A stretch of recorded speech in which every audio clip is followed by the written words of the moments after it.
Breaking को लेकर बड़ी खबर आपको बता दें कि बिहार विधानसभा चुनाव के जो अभी तक के रुझान सामने आए हैं उसमें एनडीए आगे चल रही है और बीजेपी नंबर 1 पार्टी बनती हुई नजर आ रही है। और सोशल मीडिया पर हिंदुत्व को लेकर जो फैक्टर सामने आ रहा है कि जो बीजेपी है वो आगे इसीलिए क्योंकि हिंदुत्व का फैक्टर काम कर गया है। इसी पर ज्यादा अपडेट के साथ मेरे साथ मौजूद है मेरे सहयोगी नवेंदु जी। सर, हिंदुत्व का फैक्टर कितना काम कर रहा है बीजेपी के लिए? देखिए, गोस्वामी तुलसीदास ने जो रामायण की रचना की है उसमें एक पंक्ति है, होई हाँ वही जो राम रचि राखा। तो बिहार में जो है इस वक्त सुनामी आई हुई है, एनडीए की प्रचंड जीत हुई है और जिस बात को कैपिटल टीवी लगातार कह रहा था वो डंके की चोट पर सही साबित हो चुका है।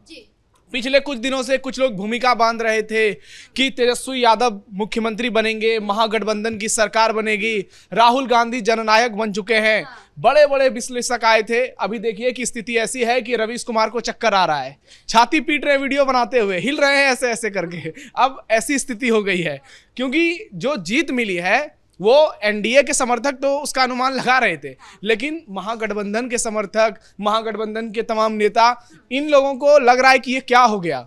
2010 के बाद इतनी बड़ी जीत पहली बार बिहार में हुई है। उसके बाद 2015 के चुनाव हुए, 20 के चुनाव हुए और कहा गया कि बिहार में जो है हिंदुत्व का कोई फैक्टर नहीं है, यहाँ सिर्फ जाति के नाम पर वोट पड़ते हैं।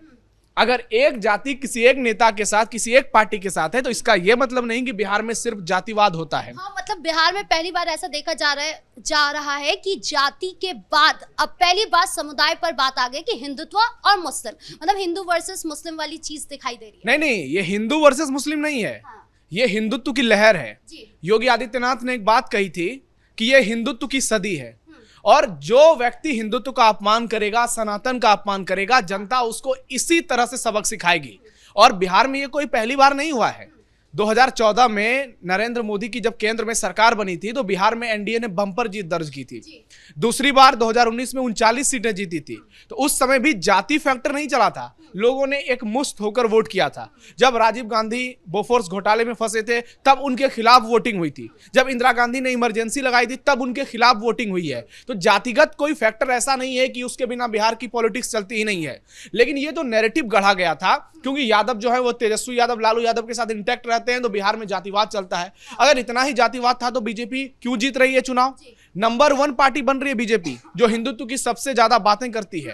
लेकिन विपक्ष जो ये आरोप जरूर लगा रहा है कि बीजेपी का एक ही फॉर्मूला है कि हिंदुत्व की बात करो और देश को बांटना शुरू कर दो। ये लोग अब आरोप ही लगाते रह जाएंगे। अब इनकी हालत ऐसी है कि राहुल गांधी भागे हुए हैं, विदेश में हैं। अभी तेजस्वी यादव मरीन ड्राइव पर जाकर फिर से डांस करेंगे, रील बनाएंगे। आप देख लीजिए कि स्थिति कैसी हो गई है। ये वही लोग हैं जो आज तक राम मंदिर नहीं गए हैं, इनको भगवा गमछा धारण करने में शर्म आती है। ये जलवाए जलाल वाली बातें करते हैं, इफ्तार पार्टी में जाकर वहां पर मजे लेते हैं, ईद के दौरान दावत खाते हैं, तेजस्वी यादव हेलीकॉप्टर में बैठ के मछली खाते हैं सावन के महीने में। तो ये लोग हिंदुत्व की बातें कहाँ करेंगे? इनके पूरे खानदान परिवार में एक व्यक्ति है जो हिंदुत्व की बातें करता है, वो है तेज प्रताप यादव। और तेज प्रताप यादव अंदर से तो बहुत खुश होंगे, जिस तरह से उनके साथ परिवार ने उनको बेइज्जत किया, उनको घर से निकाला, परिवार से निकाला, पार्टी से निकाला। आज देखिए कि तेज प्रताप यादव भले ही अपना चुनाव हार गए, लेकिन तेज प्रताप अंदर से बहुत खुश होंगे क्योंकि उन्होंने गीता पर हाथ रखकर कसम खाई है कि कभी आरजेडी में नहीं जाएंगे। और जो नतीजे आए हैं, लग रहा है कि तेज प्रताप यादव बहुत जल्द बीजेपी का दामन थामेंगे, जेडीयू का दामन थामेंगे और बहुत जल्द उन्हें बीजेपी मंत्री भी बना सकती है, जेडीयू के कोटे से भी मंत्री बन सकते हैं। तो लालू का तो परिवार गया। अगर आप हिंदुओं का अपमान करेंगे, आप कहेंगे भूरा बाल साफ करो, तो फिर जनता आपको वोट नहीं देगी क्योंकि बीजेपी लगातार हिंदुत्व का बात करती रही है और लोग चाहते हैं कि हिंदुत्व की बातें हो। बिल्कुल, बिहार विधानसभा चुनाव के बीच में भी हमने देखा कि जो धार्मिक सभाएं हुई धीरेन्द्र कृष्ण शास्त्री की, उनकी सभाओं में बीजेपी के सांसद मौजूद रहे जो ये दिखाने के लिए कि हम हिंदुत्व को बहुत फॉलो करते हैं, सपोर्ट करते हैं। ओके, ये भी हमने देखा कि बीजेपी के जो सांसद वगैरह है वो धार्मिक सभाओं में शामिल हुए थे, चाहे वो धीरेन्द्र कृष्ण शास्त्री की हो, जिससे ये मैसेज जरूर गया कि हम हिंदुत्व को सपोर्ट करते हैं, हिंदुत्व की लहर चल रही है। देखिए, हिंदुत्व एक फैक्टर है, लेकिन इसका मतलब ये नहीं कि सिर्फ हिंदुत्व के वजह से बीजेपी या जेडीयू जीत रही है। लोगों के घर बने हैं, लोगों के घर तक सड़क पहुंची है, सबको 24 घंटे बिहार में बिजली मिल रही है, जो कि दिल्ली तक में संभव नहीं था जब केजरीवाल थे। लोगों की बच्चे घर से निकलकर स्कूल जा रहे हैं, सबको पैसे मिल रहे हैं, कपड़े मिल रहे हैं, मिड डे मील मिल रहा है, लोगों की जिंदगी बदली है। आज देखिए कि बिहार की स्थिति कैसी है। आज रात में 2 बजे लोग निकलते हैं, रात में 12 बजे पटना की सड़कों पर किस तरह से खुशहाली छाई रहती है। लालू राज में ये सब संभव नहीं था।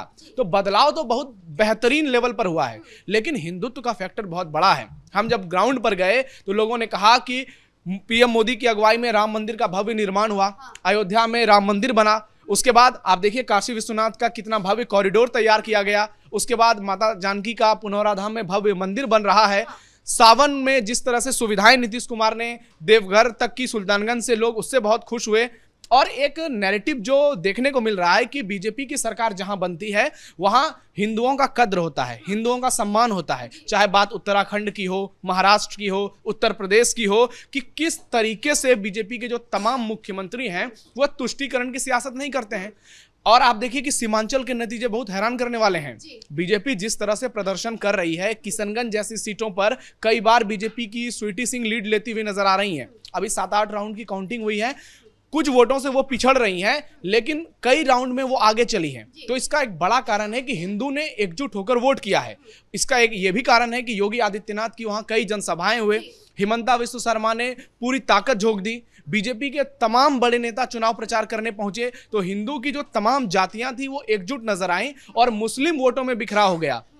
कुछ सीटों पर ओवैसी की पार्टी MIM आगे है और महागठबंधन को सीमांचल में झटका लगा है। यानी एक सीट पर अगर हिंदू 30-40% भी हैं तो वो इंटैक्ट रहे, और 60 से 70% होने के बावजूद मुस्लिम वोट बैंक बढ़ गया। जन स्वराज में भी बटा, MIM में भी गया, महागठबंधन में भी गया, और सीमांचल जैसे इलाके में बीजेपी लीड कर रही है, JDU लीड कर रही है, NDA को बढ़त मिल रही है। मतलब पप्पू यादव जो सीना ठोककर कह रहे थे कि सीमांचल में बीजेपी का कुछ नहीं होने वाला है, वो पूरी तरीके से खारिज हो गया। पप्पू यादव तो माफी मांग रहे हैं, कह रहे हैं कि जनता का जनादेश है।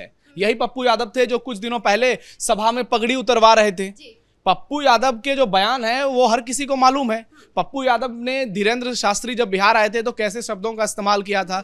जब हिंदुत्व को लेकर उनसे सवाल पूछे जाते हैं तो आपने देखा होगा किस तरीके से उनके जवाब आते हैं। इफ्तार पार्टी में तो शामिल होते हैं, लेकिन जैसे ही भगवान श्री राम का जिक्र होता है खुद को साइडलाइन कर लेते हैं। वो कहते हैं कि असली अगर कोई साधु संत है तो वो पैगंबर मोहम्मद हैं, ये हिंदू वाले तो सारे ढकोसला करते हैं, ये सारे झूठे हैं।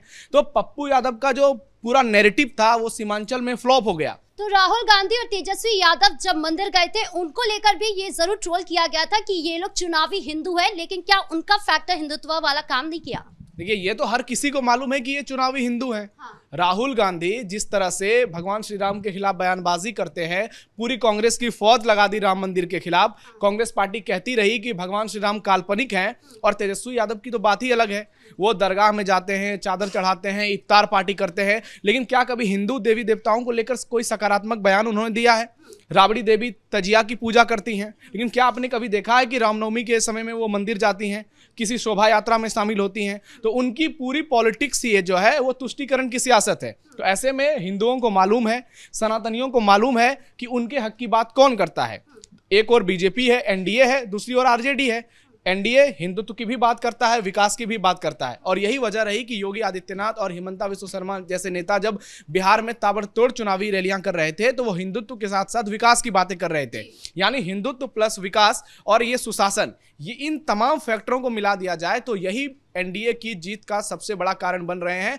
और तेजस्वी यादव की ये हार 2010 की हार की जैसी है, जब RJD सिर्फ 24 सीटों पर सिमट गई थी। इस चुनाव में हिंदुत्व बहुत बड़ा फैक्टर रहा, जिसे लेकर लोगों ने कम बातचीत की। बार बार बड़े बड़े विश्लेषक ये दावा करते रहे कि बिहार में जाति के आधार पर चुनाव होता है, धर्म का कुछ भी नहीं होता है। लेकिन 2014 का चुनाव हो, 2019 का लोकसभा चुनाव हो, हर बार बीजेपी ने बहुत बेहतर प्रदर्शन किया, NDA ने बहुत शानदार प्रदर्शन किया।